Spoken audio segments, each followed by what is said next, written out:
Okay, hi, my name is Attorney Walter Rudolph Hnot III, and the question I'm going to be answering today is what kind of questions and problems pop up with a boating license for Social Security disability? Okay, first and foremost, remember some boating licenses are lifetime licenses. Like you pass the test and for the rest of your life, you have a boating license. Awesome. So no matter what, when the judge asks you in that particular situation, do you have a boating license? You're going to have to say, yes, Your Honor, ... I have a boating license. If you have a state pass for a boating license that only lasts, I don't know, like 3 years, 5 years, whatever, then basically you're going to want to be able to say, hey, I have it, I haven't been boating in forever, or it's been, invalid for 3 years, blah, blah, blah. You want to know that information before you go into the hearing. Okay, let's talk about basically when it comes down to the follow-up question, and the reason I just took a pause because I've had some claimants just blow me away with information where they'll answer it on one form where they're like, hey, yeah, I don't have this license or I don't do this stuff, and then boom, when we're in trial, oh, well, last month, I went fishing. Take a moment, think about it. A boating license. Boaters, they also usually fish. When you have a fishing license, look, if you have a boating license, they can put you on a boat, you can sit there, you could turn over, you could, move around, you can have pain, but you can do things. But when you have a fishing license and you're fishing, it starts to become a little bit less reasonable to expect that the person is the disabled person that which they claim they are. So let's talk about why that is. Fishing, you've got to be able to do, and there's two types usually. There's the fly fishing, of course, which is the, long rod, back and forth, swoosh. And then there's the classic fishing, you just,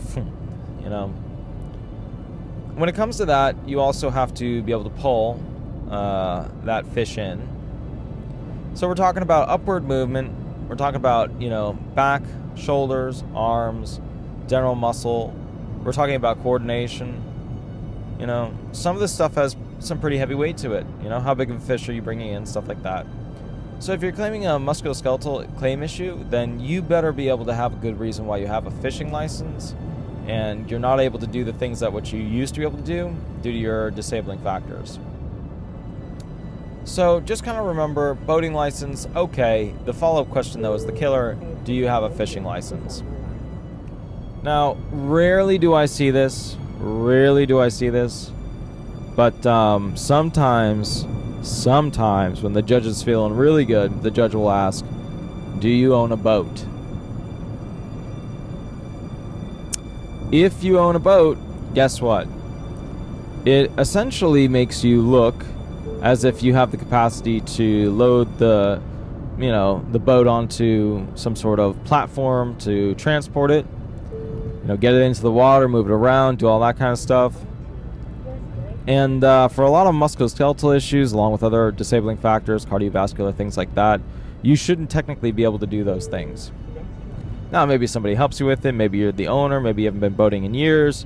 Maybe they just put you on the boat, but everybody does everything else. Okay, fine. In that, that's fine. But think about it. You're going to spend probably about, 7 to 10 minutes during a hearing explaining all of that. And when you're explaining in a disability hearing and it's taken a little while, that means that basically you are losing because the judge is doing an analysis on credibility. And most analysis that occurs in reference to credibility is actually a very negative thing.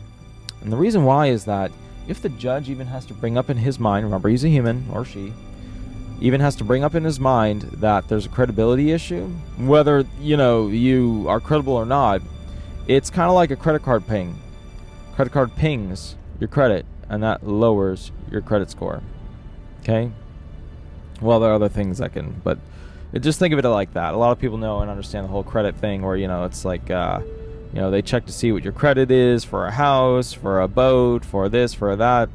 It lowers it. It's kind of like a human brain.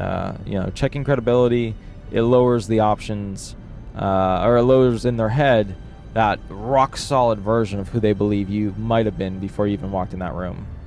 All right. My name is Attorney Walter Rudolph Hnot III. You have an absolutely wonderful day. We'll catch up later. And remember, by the time you watch this video, it may be old hat. And also remember that if you have a unique question for your unique claim, that's fine. Just give me a call. I'll walk you through it. All right? Thanks so much. Bye-bye.